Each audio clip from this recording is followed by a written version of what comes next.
My mom cut me off for staying with my 3-year-old son in the ICU instead of setting up my sister's birthday party, so I ended it with them too. I was holding my son's hand when my phone started buzzing. Owen had been in the pediatric ICU for 16 hours. His little chest rose and fell with the help of machines, tubes snaking from his tiny arms. Pneumonia had hit him so fast we'd barely made it to the emergency room before his oxygen levels crashed. My phone kept buzzing. I glanced at the screen. Mom. Then a text from my sister Vanessa, "Where are you?" Another buzz. Another text from Mom, "Call me immediately." I turned the phone to silent and went back to watching my son breathe. The nurse came in around midnight to check his vitals. She was young, probably fresh out of nursing school, with kind eyes that had already seen too much. "You should try to rest," she said gently, adjusting the fourth line. "We'll monitor him closely. There's a parent room down the hall with a cot." "I'm fine here." She nodded like she understood. Maybe she did. Maybe she'd seen enough parents in these chairs to know that wild horses couldn't drag us away. The chair was designed to recline partially, covered in vinyl that stuck to my skin. I'd been sitting in it since yesterday afternoon, watching monitors, counting breaths, praying to anyone who might be listening. My phone screen lit up again. 14 missed calls. 23 text messages. I finally opened them, squinting against the bright screen in the darkened room. "Mom, Vanessa's party is tomorrow. You promised you'd come early to help set up." "Mom, this is unacceptable. Call me back." "Vanessa, Mom says you're not answering. What's going on?" "Mom, I don't care what your excuse is. Family commitments matter." "Vanessa, the caterer needs final numbers. Where are you?" "Mom, you're being incredibly selfish right now." I stared at those words. Family commitments matter. My 3-year-old was fighting to breathe and she wanted me at a birthday party setup. I looked at Owen's face, peaceful despite everything happening inside his fragile body. His blonde hair was plastered to his forehead with sweat. His favorite stuffed elephant was tucked under his free arm, the one without the fourth. I typed back with trembling fingers, "Owen is in the ICU. Pneumonia. Can't leave." The response came within seconds. "Mom, there are nurses for that. Vanessa has been planning this for months. You made a commitment." Something cold settled in my chest. I read it 3 times to make sure I wasn't misunderstanding. There are nurses for that. As if my son was a car in the shop. As if I could just drop him off and pick him up when convenient. I didn't respond. I set the phone face down on the armrest and focused on Owen's small face. The oxygen mask covered most of it, making him look even tinier than usual. He stirred slightly, his fingers twitching in mine, and my heart lurched. The doctor had said the next 24 hours were critical. The infection had spread quickly, his little lungs filling with fluid. They'd started aggressive antibiotics, but these things took time. Time I would spend right here, in this awful chair, breathing when he breathed, willing my strength into his small body. The next morning brought slightly better news. Owen's oxygen levels had improved overnight, climbing from 87% to 92%. Still not great, but trending in the right direction. The doctor said we turned a corner, but he needed to stay for observation. 48 hours minimum, possibly longer depending on how he responded to treatment. I texted my mom, "Owen's doing better but still critical. Won't make the party. Sorry." Her reply came immediately, "Vanessa is heartbroken. You've always put your own needs first. Don't bother coming at all if this is how little you care about family." I screenshot that message. Something told me I'd need it later. My husband Marcus arrived at 6 in the morning with coffee and a change of clothes. He'd been home with our daughter Emma, who was 5 and didn't need to see her baby brother like this. Marcus looked exhausted, his shirt wrinkled, dark circles under his eyes. "Your mom called me," he said quietly, setting the coffee on the small table beside my chair. "Multiple times." "Did she?" "She said you were being selfish and dramatic. That Owen was getting medical care and you were just sitting there for attention." His voice was flat, controlled in the way it got when he was furious but trying not to show it. The coffee burned my throat. "She said that." I told her not to call again. Marcus's jaw was tight. He didn't get angry often, but when he did, it was glacial. Quiet. Absolute. "Emma asked why you weren't home. I told her you were taking care of Owen. She made him a drawing." He handed me a piece of construction paper covered in crayon flowers and stick figures. Get well Owen in Emma's careful 5-year-old letters, the O and Owen backward. I pressed it to my chest and cried for the first time since we'd arrived at the hospital. Marcus pulled me against him, his hand in my hair, and let me sob into his shoulder while Owen slept on, machines beeping their steady rhythm. "We're going to get through this," he whispered. "All of us." The ICU had a strange timeless quality. Day and night blurred together, marked only by shift changes and vital checks and the slow improvement of numbers on screens. Marcus and I took turns going home to shower and see Emma, to sleep in our own bed for a few hours before returning. But one of us was always there, always watching. Owen woke up on the second day, groggy and confused. "Mommy?" His voice was so small through the oxygen mask. "I'm right here, baby. I'm right here." "Hurts." He pointed vaguely at his chest. "I know, sweetheart. The doctors are helping you feel better. You just need to rest." "Want Emma?" "Emma can't visit right now, but she made you a picture. Want to see?" I showed him the drawing and his eyes lit up, just a little. That spark of recognition, of normalcy, felt like the most precious thing in the world. Over the next 2 days, Owen continued to improve. The oxygen support was gradually reduced. He started eating again, small amounts at first. The doctors were pleased with his progress. We were going to take him home. My phone stayed quiet during this time. No calls from Mom. Nothing from Vanessa. No inquiries about Owen's condition, no apologies for the earlier messages. I didn't reach out either. Owen came home on day 5. He was weak, clingy, needed breathing treatments every 4 hours with a nebulizer that made him cry. I took a week off work, burning through PTO I'd been saving for a beach trip. Marcus took a week off work. We tag-teamed around the clock while Emma tried to understand why her little brother couldn't play yet, why he kept coughing, why Mommy looked so tired all the time. "Is Owen going to die?" she asked me one night at bedtime. My heart stopped. "No, baby. No.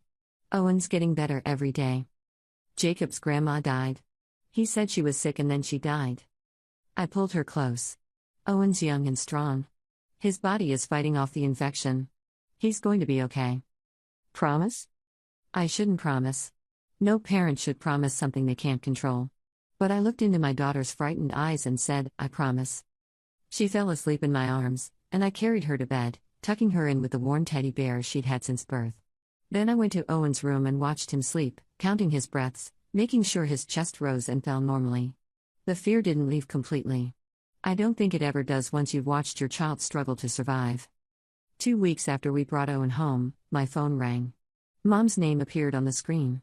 I stared at it for 3 full rings before answering. "Hello? I need you to apologize to your sister."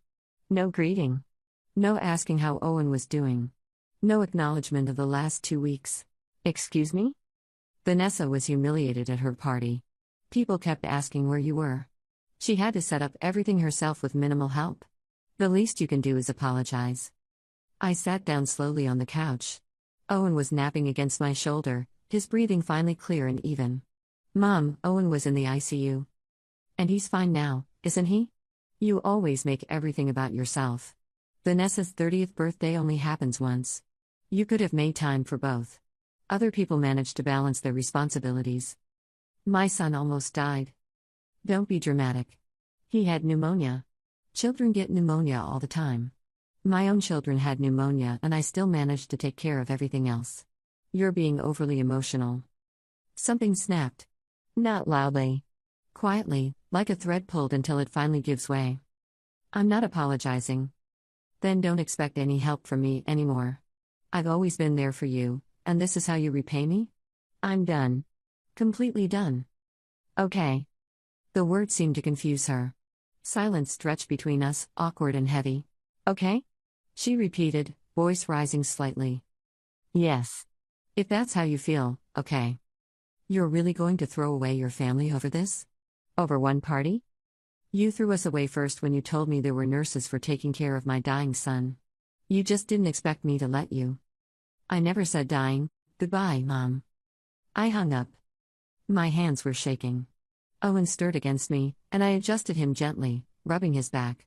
Marcus looked at me from the kitchen doorway, dish towel over his shoulder. "You all right?" "I will be." He came and sat beside us, his arm around my shoulders. We stayed like that for a long time, the 3 of us, while Emma played with blocks on the floor and the afternoon sun slanted through the windows. The next few weeks were quieter. No calls, no texts. I focused on Owen's recovery, on Emma's kindergarten projects, on the small daily rhythms of our life. It felt lighter somehow, despite the lingering stress and exhaustion. The air felt cleaner, easier to breathe. Owen's follow-up appointment went well. The pediatrician was pleased with his recovery, said his lungs sounded clear. We could stop the breathing treatments. He could go back to preschool in another week.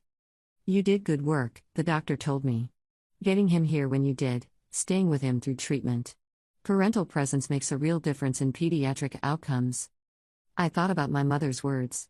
There are nurses for that. As if my presence hadn't mattered. As if Owen wouldn't have been more scared, more confused, more alone without me there. Then my Aunt Carol called. I heard what happened, she said without preamble. With Owen, and the party. Word travels fast. Your mother is telling everyone you abandoned Vanessa on her birthday. That you're ungrateful and selfish and always have been. Of course she was. She's not mentioning Owen was in the ICU, I'm guessing. She's saying he had a little cold and you overreacted for attention. She said you've always been dramatic about the children's health, that you're an anxious mother who sees catastrophes where there aren't any. I laughed. It sounded brittle even to my own ears. A little cold. I don't believe her version, Carol said firmly. I wanted you to know that. And I wanted to ask how Owen's really doing. Your mother won't give me a straight answer. We talked for an hour. Carol was my dad's sister, had always been the reasonable one in the family. She was a retired school counselor, practical and direct. She'd watched my mother's behavior for years, she said, but this was beyond the pale. You know she's done this before, Carol said carefully. To other people. Made them choose between impossible things and then punished them for choosing wrong. She did it to your father constantly. I'm realizing that. Your father used to run interference.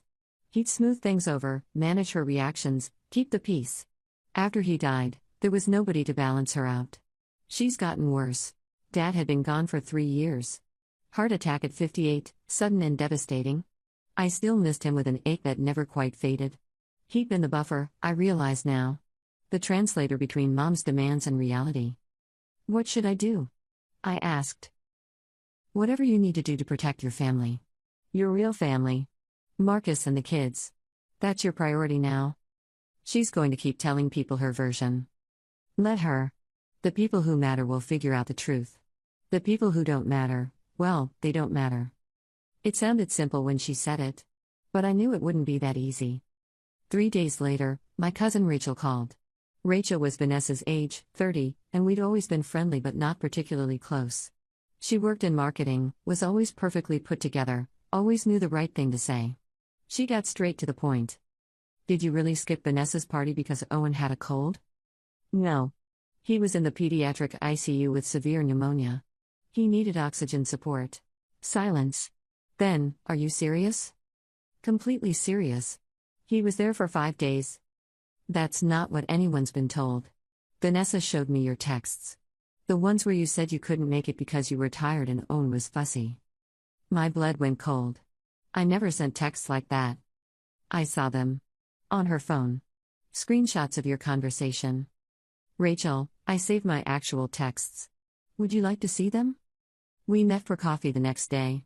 I brought my phone and showed her everything. The timestamps, the messages, the screenshot of my mother calling Owen's ICU stay something nurses could handle. Rachel's face went pale as she scrolled through the messages. She faked texts? Apparently. Why would she do that? That's. She trailed off, staring at my phone. To control the narrative. To make me look bad so nobody questions her version. This is insane. I mean, I knew your mom could be difficult, but this is next level. There's something you should know. Rachel set down her cup carefully. Vanessa's been struggling. Financially, I mean. She lost her job 4 months ago and moved back in with your mom. This was news to me. I didn't know she lost her job. She didn't tell anyone. Your mom's been supporting her completely. Paying for everything. And I think your mom wanted you to help pay for the party. That's why she was so insistent you come early. She was going to ask you to contribute a significant amount. Pieces started clicking into place. The elaborate venue I'd heard about, some trendy rooftop place downtown. The expensive catering, the open bar, the professional photographer. The pressure to commit early, To block off the whole day, to be there for setup. She wanted money. I think so. The party cost over $8,000. Your mom put it on her credit card. And when you couldn't come, she had to cover everything herself. So she got angry. Angry enough to fake text messages. Rachel looked miserable. I'm sorry. I should have questioned it sooner. It didn't make sense that you just blow off your sister's birthday, but everyone was so convinced. You believed someone you trusted. That's not your fault. But inside, I was reeling. Faking texts went beyond pettiness or manipulation. It was calculated. Deliberate. It showed a willingness to destroy my reputation, to isolate me from family, all because I'd chosen my critically ill son over her financial convenience. I needed to protect myself. I hired a lawyer. Not to sue anyone, just to understand my options and document everything properly. Her name was Patricia Kim, and she came highly recommended by a friend who'd gone through a contentious family situation.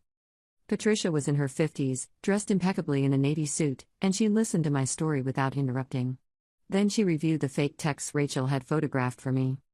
This is harassment, she said, reviewing the screenshots. And identity fraud, technically. I doubt you want to press charges against your mother, but you need to be prepared in case this escalates. Escalates how?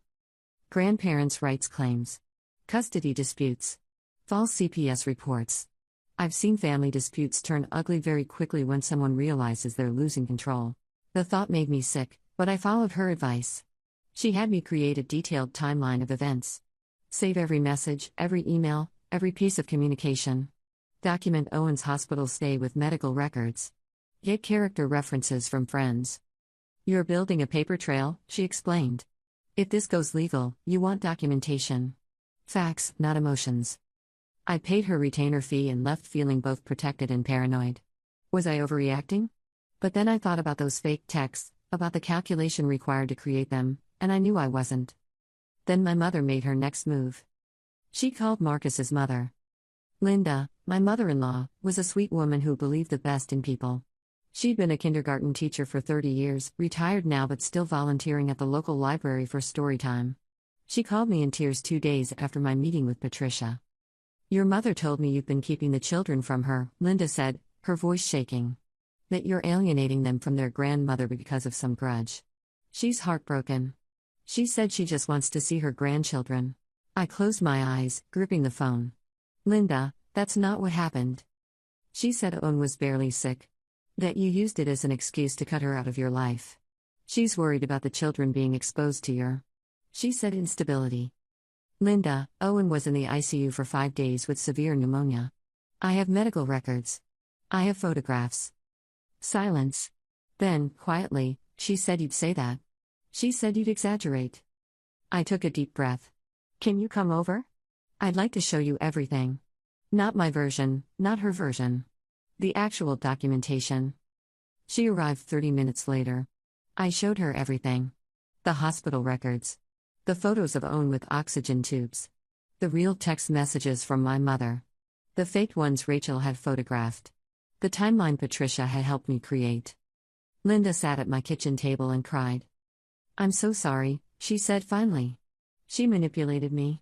She sounded so sincere, so hurt. I should have asked you first. I should have known better. She's good at manipulation. Please don't feel bad. That's what she does. But I made you feel like you had to defend yourself. In your own home. After everything you've been through with Owen. She took my hands. I'm so sorry. It's okay. I'm just glad you know the truth now. What kind of person fakes text messages about their own grandchild? Linda shook her head. What kind of person does that? But the incident shook me deeply. If Mom was reaching out to Marcus's family, who else was she calling? What other stories was she spreading? How many people believed her version without questioning? I made a decision. I wrote a letter. Not to my mother, she was beyond reaching. But to the extended family. Aunts, uncles, cousins. Everyone who might be hearing her version of events. It took me 3 days to write. I wanted it to be perfect. Factual but not cold. Honest but not vindictive. I had Patricia review it before I sent it. I kept it straightforward. Outlined the timeline clearly. Explained that Owen had been critically ill, that I'd stayed with him in the ICU as any parent would. Mentioned the messages my mother had sent, quoting them directly. Noted the fake texts without excessive drama or accusation, just stating that they existed and I could provide evidence if needed. I included one photograph of Owen in the hospital, with his face obscured for privacy. Just enough to show the reality of the situation. The tubes, the machines, the medical equipment. I ended with, I'm not asking anyone to take sides or get involved in family drama. I'm just making sure the truth is available for those who want it. My priority is my children's health and safety, and I hope you can all understand that. I value our relationships and wanted you to hear my perspective directly rather than through second-hand accounts. I sent it to 15 people via email. Then I waited. The responses came within hours. Aunt Carol, thank you for telling your side. I believe you completely, and I'm furious on your behalf. Uncle Mike, I had no idea Owen was that sick. Your mother told me he had a sniffle. This is unacceptable behavior, and I'm sorry you had to deal with it. Cousin Jessica, I'm so sorry you went through this. Those texts she showed us were fake? That's absolutely insane. How is Owen doing now? Cousin Brian, your mom has always been controlling, but this crosses a line. We're behind you. And from people I barely knew, distant cousins and family friends, support, understanding, apologies for believing the lies. My Uncle Tom wrote, your father would be proud of how you protected your son. He'd be ashamed of your mother's behavior. Count us in your corner. That one made me cry. But not everyone responded positively. My grandmother sent a terse message, this is between you and your mother. Don't drag the whole family into it. One cousin wrote, both sides probably have some truth. Maybe you're both wrong. And Vanessa sent a message too, you made me look like a monster. Everyone's mad at me now. Thanks a lot. I hope you're happy. I didn't respond to any of the negative messages. Let them think what they wanted. I told the truth. That's all I could do. My mother sent nothing. But according to Carol, who kept me updated, Mom was furious. She tried calling family members to give her side, but most people weren't interested. The fake texts had damaged her credibility badly. People were asking why she'd lie about something so serious, why she'd manipulate them all. She's panicking, Carol said. She's lost control of the narrative and doesn't know how to get it back. Good, I thought. Let her panic. Update 1. It's been 6 weeks since I last spoke to my mother. I thought the silence would feel worse, but honestly, it's been peaceful. The absence of drama, of manipulation, of constant walking on eggshells, it's like breathing clean air after years of smog.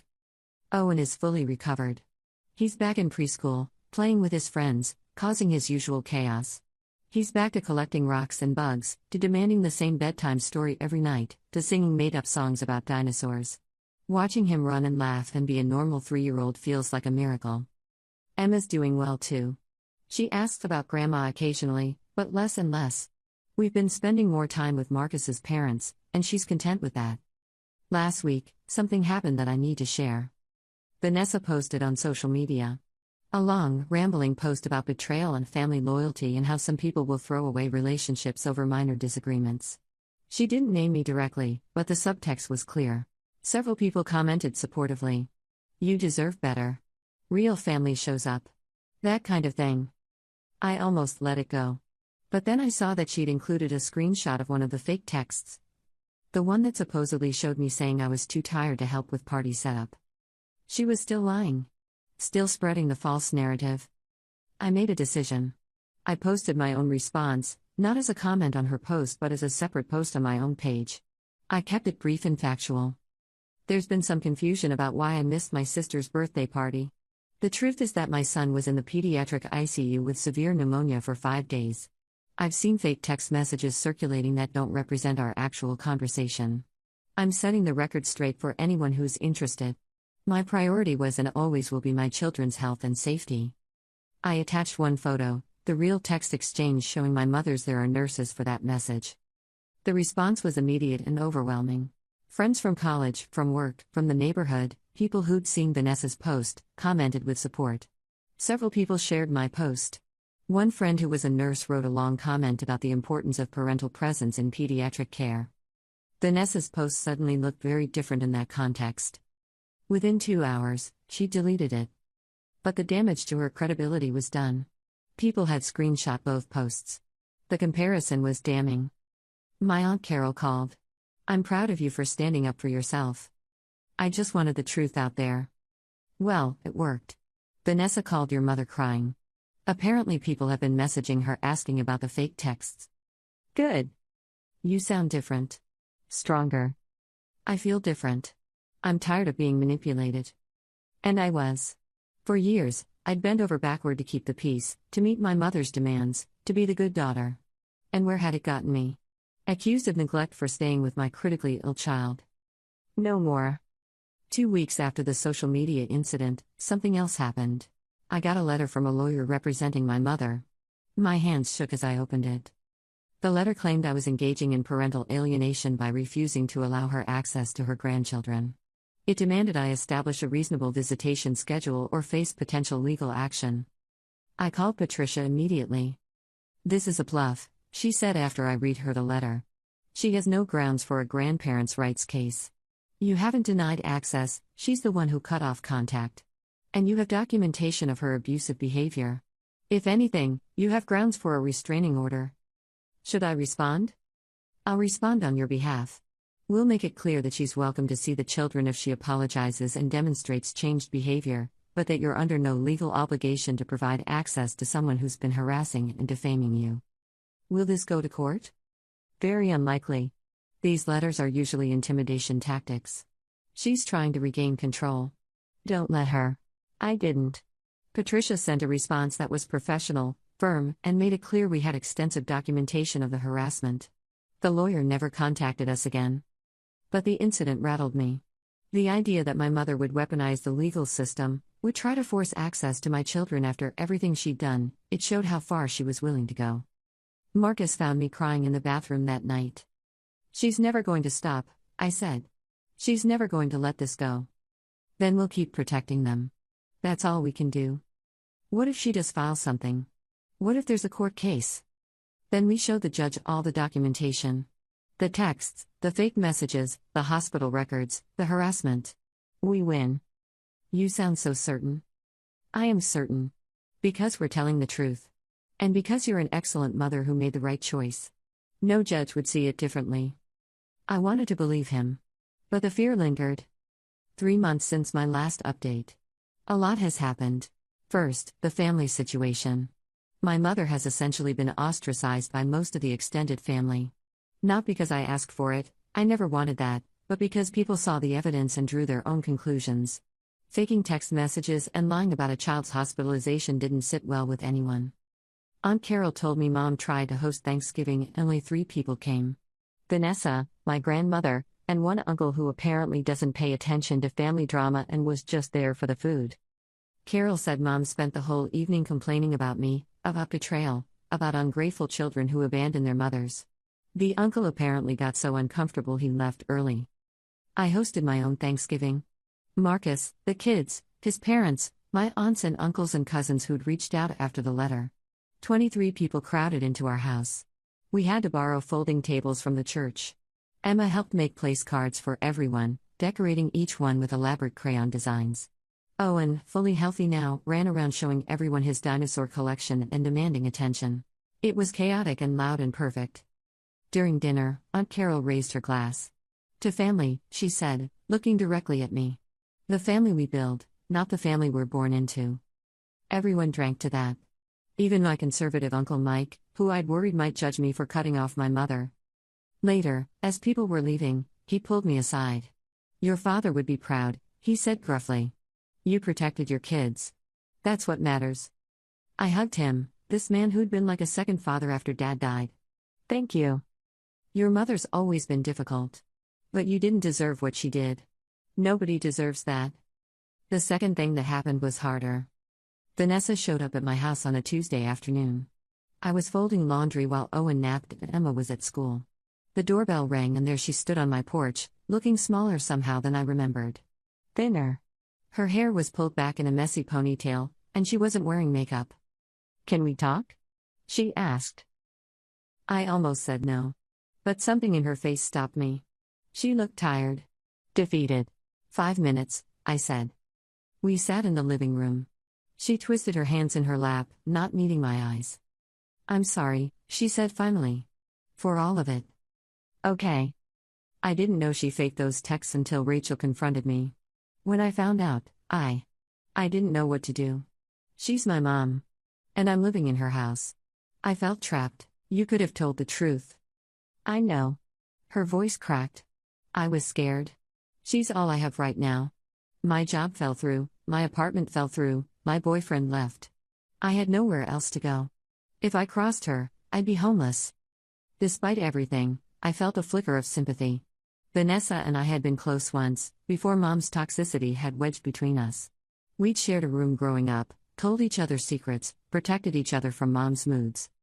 What do you want from me? I asked. Nothing. I just wanted you to know I'm sorry. And that I'm moving out. I got a new job, finally. It doesn't pay much, but I'll have my own place next month. In another state, actually. I'm leaving. Where? Colorado. As far from here as I can get. Good. And I wanted to tell you that Owen looks really healthy. On social media, I mean. I saw the pictures from Thanksgiving. He looks happy. My throat tightened. He is. He's doing great. I'm glad. She stood up. I should go. I just needed you to hear it from me. That I'm sorry. That I know what she did was wrong. That I should have stood up for you. She was at the door when I spoke. Vanessa? She turned. I hope things get better for you. I really do. But I can't have a relationship with you while you're under Mom's influence. It's not safe for my kids. She nodded slowly. I understand. Maybe someday, when I'm free of her, when I'm in Colorado and have some distance, we can try again. Maybe. Take care of yourself. And tell Owen happy birthday when it comes. I know it's next month. I watched her drive away and felt a complicated mix of emotions. Grief for the sister I'd lost. Relief that she'd acknowledged the truth. Wariness that it might be too little, too late. Hope that maybe, someday, we could rebuild something. Marcus came home and I told him about the visit. He pulled me close. You're allowed to be sad about it, he said. I know. And you're allowed to protect your boundaries. I know that too. She made her choices. You made yours. Neither of you is wrong for that. She was trapped. She was an adult who participated in lying about your sick child. Being trapped doesn't excuse everything. He was right, but it still hurt. Update 2. The final thing that happened came last week, and it's why I'm writing this update now. My mother sent a letter. An actual physical letter, delivered by mail. Heavy cream-colored stationery, her elegant handwriting on the envelope. I stared at that envelope for a full minute before opening it. Part of me wanted to throw it away unread. But I needed to know what she'd say. Patricia had advised me to document everything, and that included this. The letter was 3 pages long. Handwritten in her perfect script. It started with accusations. How I turned the family against her. How I was vindictive and cruel. How I'd always been jealous of Vanessa, always competing for attention, always causing problems. The second page shifted to self-pity. How hard she'd worked to raise us after Dad died. How much she'd sacrificed. How we'd abandoned her in her time of need. How she'd given up her life for us and this was how we repaid her. The third page was different. I see now that I may have overreacted about the party. But you have to understand, Vanessa was struggling financially and emotionally, and I was trying to make something special for her. You've always had Marcus and the kids in stability. Vanessa had nothing. I was trying to balance things out, to be fair to both my daughters. You didn't need me there in the hospital. You had nurses and doctors and Marcus and modern medicine. But Vanessa needed me to make her party perfect. Can't you see that I was just trying to be a good mother to both my daughters? I was trying to show Vanessa that someone cared about her, that she mattered. You've never understood how hard it is to balance 2 children's needs. I read that paragraph 5 times. She'd almost apologized. Almost acknowledged wrongdoing. But then twisted it into justification. Made it about fairness and balance, as if love was a finite resource that had to be rationed carefully.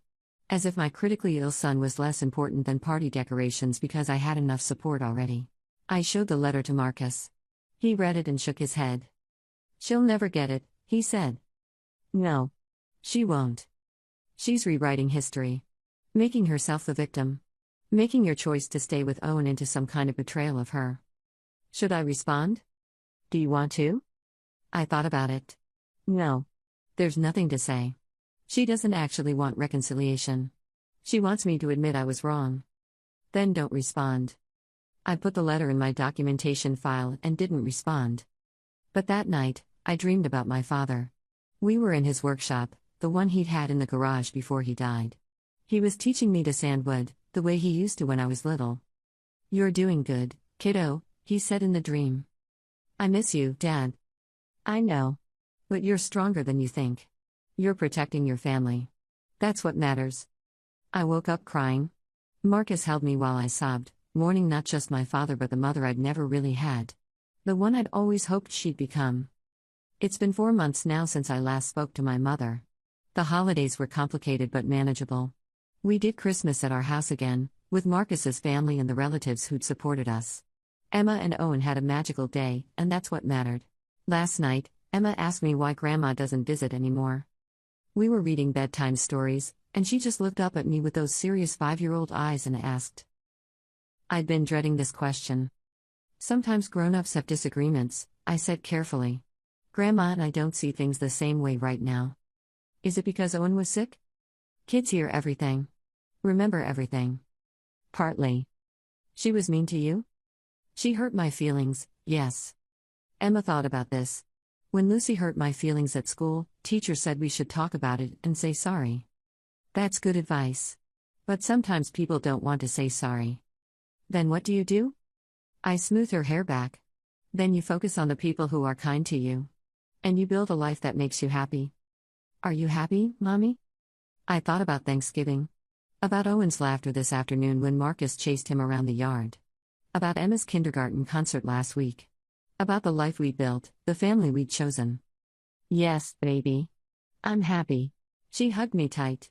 "Good. I want you to be happy." After she fell asleep, I went downstairs.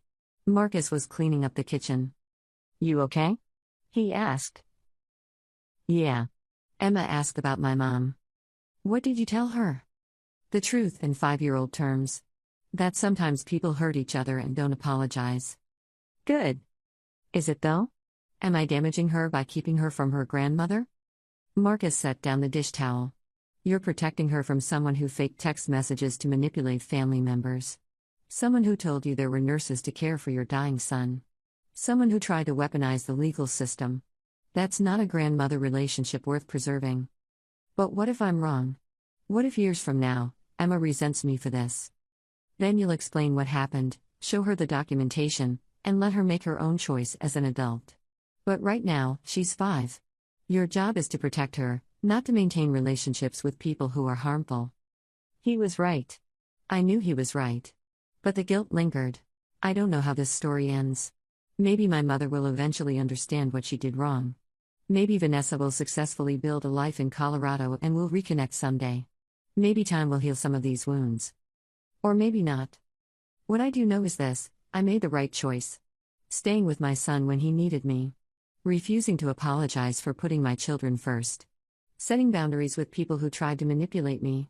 Standing up for myself when lies were being spread. It cost me a mother and a sister, at least for now. It cost me some extended family relationships. It brought lawyers and letters and social media drama. But it protected my family. My real family.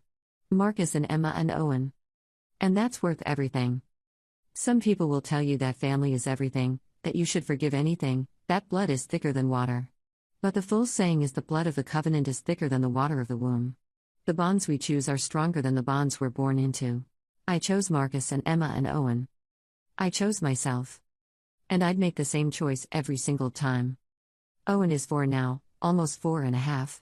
He starts real preschool, the full-day kind, next month. He doesn't remember the hospital, doesn't remember the tubes and machines and fear. He just knows that mommy and daddy love him, that his big sister protects him, that life is good. That's all he needs to know. The rest, the drama, the manipulation, the betrayal, that's adult stuff. My job is to shield him from it while teaching him, as he grows, that love shouldn't hurt. That family should feel safe. That he never has to accept cruelty in the name of obligation. Emma's learning those lessons too. She sees how we treat people with respect. How we maintain boundaries. How we build a life based on kindness rather than guilt. These are the legacies I want to leave them. Not perfect relationships, but healthy ones. Not unconditional tolerance, but unconditional love paired with clear boundaries. Last week, Marcus asked if I ever regretted how things went down. No, I said immediately. Then I reconsidered. I regret that it was necessary. I wish my mom had been different. But I don't regret my choices. Good, he said. Because you saved us. You saved our family. Maybe that sounds dramatic. But in a way, he's right. By refusing to bend, by documenting everything, by telling the truth, I protected us from years of escalating manipulation. I showed my kids that love doesn't mean accepting abuse. That's not nothing. Patricia, my lawyer, called last month to check in. Any more contact? One letter. I didn't respond. Good. You're doing everything right. How are the kids? Thriving. Then you won. That's what winning looks like in these situations. Not reconciliation or apologies or closure. Just peace and healthy kids. She was right. If you've read this far, thank you. I know it's long. I know it's messy. Real life is messy. People keep asking if I'll reconcile with my mother. The answer is, I don't know. She'd have to genuinely apologize, acknowledge the harm she caused without justification or excuse, and commit to real change. She'd have to accept boundaries. She'd have to respect my role as Owen and Emma's mother. So far, she's done none of those things. I'm not holding my breath. But I'm also not bitter. Bitterness is giving someone rent-free space in your head, and I've evicted her. I've grieved the mother I wish I'd had and accepted the one I actually got. Now I'm focused on being the mother my kids deserve. Some days are harder than others. Mother's Day was rough. Her birthday passed last month and I felt guilty for not calling, even though I know I shouldn't. Holidays can be complicated. But we're building new traditions. Creating our own version of family. And it feels right. To anyone reading this who's struggling with a toxic family member, you're allowed to protect yourself. You're allowed to say no. You're allowed to choose peace over obligation. You're allowed to walk away from people who hurt you, even if they share your DNA. It might hurt. People might not understand. You might feel guilty. But your well-being and your children's well-being come first. Always. A final thought. In the end, what I learned most from this situation is that love is not a performance.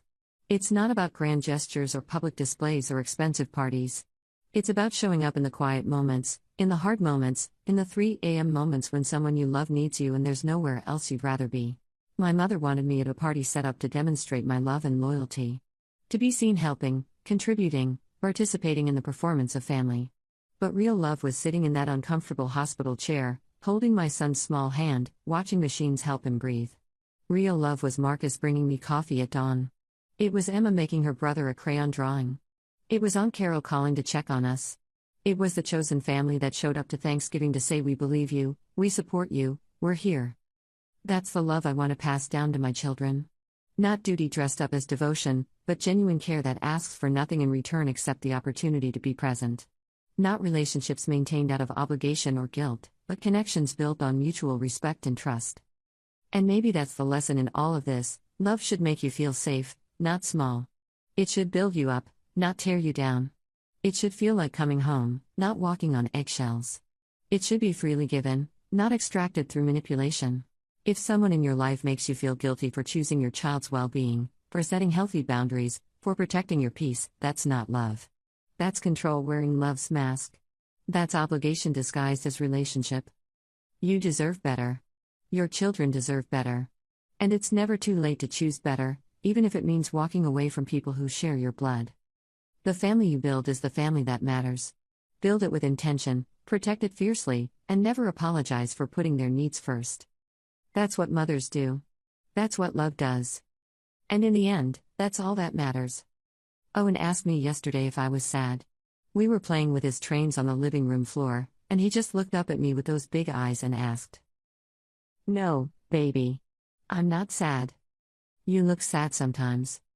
Sometimes I miss people. But I'm not sad. I'm happy we're together." He thought about this with a seriousness only a 4-year-old can muster. Me too. I love you, Mommy. I love you too, sweetheart. He went back to his trains, and I sat there watching him play, thinking about the night in the ICU when I didn't know if he'd be okay. Thinking about my mother's voice saying there are nurses for that. Thinking about every choice that led me to this moment. I made the right choice. And I'd make it again. Every single time.